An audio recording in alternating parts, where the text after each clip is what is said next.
Hey everyone, what is up? I feel like this light is really, really bright and it's making me like, okay, let's see if I can shift this a little bit here. Anyways, okay, I feel like it's been forever since I've been on a live video here on Facebook. So I felt like it's about time to hop on and just share some tips that have been on my heart. My schedule has been a little crazy, so I haven't had the ability to really just hop on. So if you are hopping on and you're watching the replay, please post below replay. It helps me know who is watching live and who is watching the replay. If you've been on my videos before and you're on live now, why don't you just shoot a little heart or tell me where you're from, how the weather is. It's like rainy and gloomy here. Hey, how's it going? What's up? All right, so I'm going to get into this here. I don't want to make it too long. My goal is to have this in like 5 minutes or less to give you guys these tips, and like each tip like for only 1 minute here at a piece. But anyways, I was thinking the other day, because I have a lot of people that obviously come to me. Most of you guys know my backstory. Very, very quickly here. I had back surgery almost 10 years ago. It'll be 10 years in January.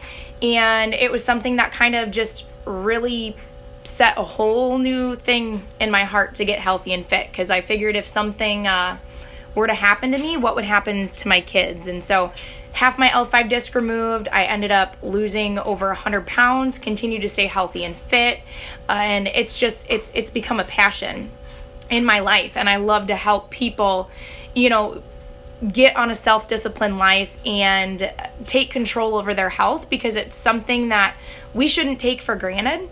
As well as, you know, you hear all the time, people are like, well, you only live once, so I'm going to do this and this and this. And I'm like, well, that's right. We do only live once. So why isn't it that we're taking care of ourselves so that we can be the best that we can for, especially if we've got kids and everything. And I'm sorry to put that on there, but if I'm not healthy for myself, how can I be anything to my kids? You know, I know the battle and the struggle of being 238 pounds, being in pain and overweight, not being able to breathe, and not really wanting to do anything. And, you know, that put a lot of stuff on them. Like, they wanted to go to the park. I sure didn't want to go to the park. You know, I didn't want to spend time outside. I wasn't comfortable. So, you know, it completely changed my life in so many different ways when I started to make changes to get healthy and fit. So I just wanted to talk to you about 4 quick tips here that hopefully that this can help you guys and get you kind of started on the right track. Because a lot of people, like I said, have been coming to me lately about, hey, what should I be doing? Hey, I always start, but then I stop. And so number 1, I'm going to tell you right now, you've probably heard this over and over and over, but really knowing your why. Knowing your why, and just everybody has a different why, okay? So it is completely okay. Doesn't matter what your why is. You just have to have a strong enough why so that when things are going to come up in your life, you're not going to be like, well, okay, I tried, we're good. So what I mean by that is, why do you want to get healthy? I was talking to someone on Instagram the other day, and she's like, you know, I wanted to get healthy, and I started to get healthy for my kids and everything, and then I kind of fell off the wagon, and it's been on a spiral and everything like that. I'm like, well, why do you want to get healthy for your kids? And she's like, because I wanted to be the best mom that I could be. I really want to be able to take care of them and all this stuff. I'm like, well, isn't that a strong enough reason why to just keep going?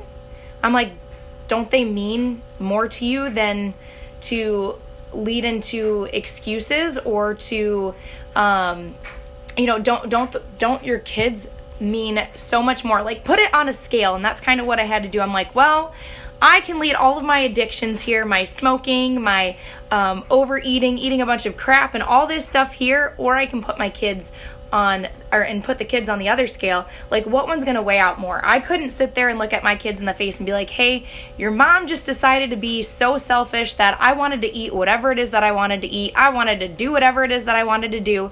That, oh, hey, sissy, love you.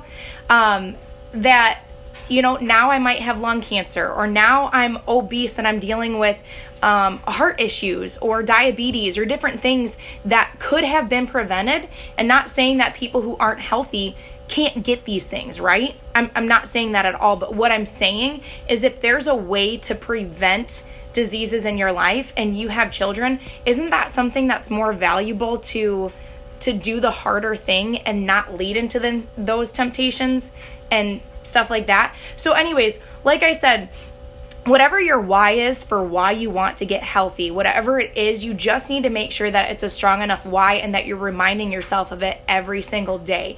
And your why has to make you not just want to try, but to just do it. So even if the first thing that you do doesn't seem like it's working for you, or it doesn't seem like it fits with what it is that you're trying to do something different. It's okay to try different things. And I don't like the word try, and that's why I try to keep that out of there. It's just do it. Just do it. If you've got to do something different, do something different. If you've got to do another thing, do another thing. But don't just do one thing and then be like, oh, well, that didn't work. It's not going to work for me. Do something different. It's okay. Like, figure out what works best in your life and do that. But don't give up on yourself. Don't give up on yourself. Don't give up on your reason why. It's got to be strong enough. Okay, so my tip number 2 is having a plan that works for you. That's another thing here. A lot of people, 3 things that are going to come into it: time, budget, and your surroundings. So those are 3 things that come into what works for you. There's a lot of people. The 2 biggest things that I hear all the time is, I don't have enough time and I can't afford that. So you have to look. Number 1, I have 24 hours in a day, and all of you watching have 24 hours in a day. Other people on this earth have 24 hours in a day. So if we all have 24 hours in a day, what makes the difference between this person and that person? Or what makes it different with me? We all have 24 hours. It's how you invest your time. Does that mean that maybe someone has more full of a plate than someone else? Yeah, I can testify that. I mean, being a single mom of 4 kids, I coach classes, I run my own business, I run my own home. I kind of have a little bit of a full plate on my schedule, but I know how important it is to take care of myself. If I can't take care of myself, I can't take care of my home. It's just as simple as that. But knowing what time you can give to it is going to make a big difference on what you're going to do. You know, if you only have 20 to 30 minutes and maybe it's not even 6 days a week, maybe you're like, well, I can only work out 4 times a week, but I can give it about 45 minutes or whatever. That's number 1, figuring out your time. Number 2, what does your budget look like? What can you? And that's another thing too, is that, let me get really, really clear here. Everyone, like I've heard, well, I can't afford that. And that's when I start to dig a little bit with people. I'm like, okay, well, let me ask you, do you drink Starbucks? Do you go out to eat? Do you have Netflix and cable? And if you have those things, that's completely okay. I'm not saying that there's anything wrong with those things, but that is considered like fat cash. If you would, like Danny Johnson talks about cutting out the fat in your life. And if you want to place that money into your entertainment purposes, you know, gambling, going out and watching movies, investing in cable. I don't have cable at my house. I don't have Netflix at my house. Why? Because it's not a priority in my life. So those are the things where if you can cut those things out, why not, right? So you have to look at what you can cut out and what you're willing to cut out and figure out what works best. So number 1, you can go to a gym. What's a gym membership going to cost? And if you go to a gym, is that going to provide you, like, are you going to know what to do? There's a lot of people that can go to the gym and they're very successful because they know that they have to create a plan for this.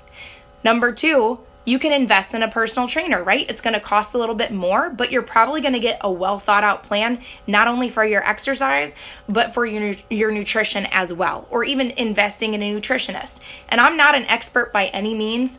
I am certified as a personal trainer through NASM, as well as in my nutrition course, the Ultimate Portion Fix. But that's going to be a little different. There's also at-home workouts. Like for me, when I first started, I love my Beachbody programs. I'm still a coach through Beachbody, and I help a lot of people through that because I couldn't find it. Well, not that I couldn't find. I didn't want to invest in finding in a babysitter and leaving my house to go work out.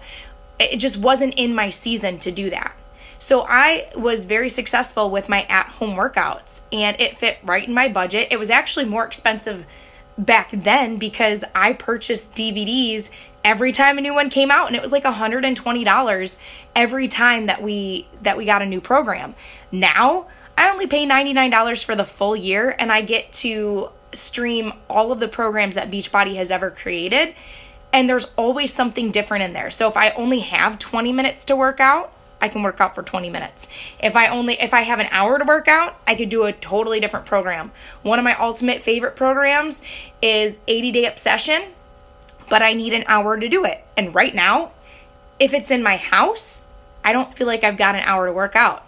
I also work out at Orange Theory now because I have the ability and season to, my son goes to daycare, so I can do an hour workout there. Plus, I like to know how to educate and to train and to coach better those members that are coming in when I'm coaching. I want to know how they feel.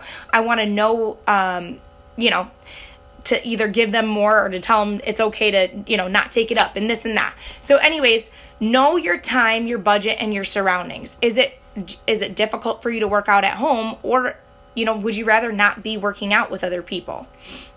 Okay, so that's number 2. Number 3, set goals with a date, and set mini ones, but then also set ultimate goals here. So you should have an ultimate goal of why you're doing, well, number 1 was why, but set a goal of what you really, really want to see. Even if you don't think that you can accomplish it, put that goal out and write it out 100%. You need to set it out there and not just be like, oh yeah, I want to lose 100 pounds. Okay, great. You want to lose 100 pounds. How long? A year? So I lost 100 pounds in 18 months, okay?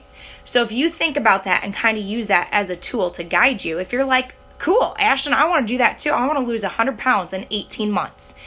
Write that out. What is 18 months from today? So 18 months from today, you say you want to lose 100 pounds. What does that break down per month? Or per quarter? So then you're writing it out like, okay, well then that breaks down to 20 pounds every 3 months or whatever it may be. Do you know what I mean? Like breaking those down into smaller goals. So that's kind of reverse engineering your goals and stuff. But set out the ultimate goal that you want to set out and then break it down into mini goals as far as what you should be doing every quarter, what you should be doing every month, what you should be doing every week. What is your daily goal? Is that just getting up and reminding yourself why you're doing what you're doing? That it could be as simple as that for a daily goal. Like, I got to get up and I need to remind myself why I'm doing this. I also need to get up and I'm going to drink a gallon of water today. I'm going to get up and I'm going to prep for the week. Maybe that's your weekly goal. Like, I've got to prep my food because if I don't prep my food, I'm not successful with my nutrition. And that's another thing. Nutrition, okay? Research. And you know what I say? If you're in doubt, just eat what God created. It's as simple as that. What did he create? What did he put on this earth? That's your nutrition tip from me today. But so set those goals and put a date on them so that you know what's going on. And number 4, my last and final tip here is accountability. This is huge. One of the number 1 reasons why most people fall and fail in accomplishing their goals is because they don't have someone there or people there to keep them accountable. And it's huge. And so if you look at it on a scale here, number 1 is accountable. Or number 5, I should say, is accountable. Number 1 is victim mentality. And I was there all the time. I used to blame other people, other situations. I used to lead into excuses all the time, like, huffing and puffing on my inhaler. I didn't have this. I didn't have the money. I didn't have that. All these things. And I was hoping things would get better, and I was wishing that things would get better, but it wasn't doing anything. So you're either going to sit more towards the victim or on this scale of where you can keep yourself accountable. Like I said, accountability separates the wishers versus those that take action in their life. And with accountability, like I said, number one, there's a lot of people I know too that will not tell people that they're getting healthy and fit. Like they won't let people know. They're like, I don't want to let people know. I'm kind of keeping it on the down low. Why? You want to know why most people don't put it out on their social media or don't tell people? Because they've tried things in the past, and that was the thing. They tried it. They didn't do it. They tried it. They were like, nope, didn't work. So now I don't want to tell people in case if I don't continue to go forward. That is like the worst decision that you could do ever. Do not sit there and hold it back from people. Let people know right away, hey, you know what? I'm on this health and fitness, or I've got this health goal. I'm going to lose 100 pounds in 18 months, and I've got a plan and a purpose, and I want to put it out there so that you guys can keep me accountable and hold me accountable. Hey, Charlie, what's up? Our boys are looking good. Anyways, so, you know, that's a big, huge thing. I run accountability groups. We've got a group there where we keep each other accountable. We can get on a Zoom link where everyone can see each other and we can work out to different things, but yet we're there to keep accountable with one another. So whether it's like one of your best friends, whether it's a group setting, whether it's the gym that you're going to, whatever it may be, you should have people that you can surround yourself with that are going to help keep you accountable. And you need to make it a note too that it's not that somebody just needs to check up on you. You need to let other people know, like, hey, I'm having a rough day today. I really want ice cream. And, you know, that's when they can be like, well, is it worth it? And find those friends that aren't going to be like, oh, it's okay. Just go eat the ice cream. You know, and it's okay to treat yourself. It is, if you can manage it. And what I found out when I first started, and this is going to be my last little thing here, I couldn't treat myself right away. I had an issue because one treat would have turned into 2 and 3, and it would have continued, and it didn't stop. It came a point in my life where I know how to treat myself and stop myself from it. So those were my 4 tips, you guys, and hopefully that helps you guys out. Hopefully if that was something that was beneficial for you to listen to, share this video. It's always great. There's so many things out there of doing this, doing that, doing this, doing that. I think that there's something for everyone. I think people need to find out what works best for them. And that's why, number 1, knowing your why, and it can be completely different. Number 2, find a plan that works best for you with your time, with your budget, and with your surrounding, what you're looking for. With your nutrition, if you're in doubt, just eat what God created. Number 3, set goals, big ones, but then also reverse engineer it to make those that are ones for daily goals as well too. And then putting a time stamp on those. And then number 4, accountability. That's going to separate you from being a victim or really being accountable in your life. So if you guys have any questions, or if you have anything that spirals off of that, please shoot those questions below, and I'll be more than happy to answer those. I love you guys. I hope you have an amazing weekend, and I'll talk to you soon.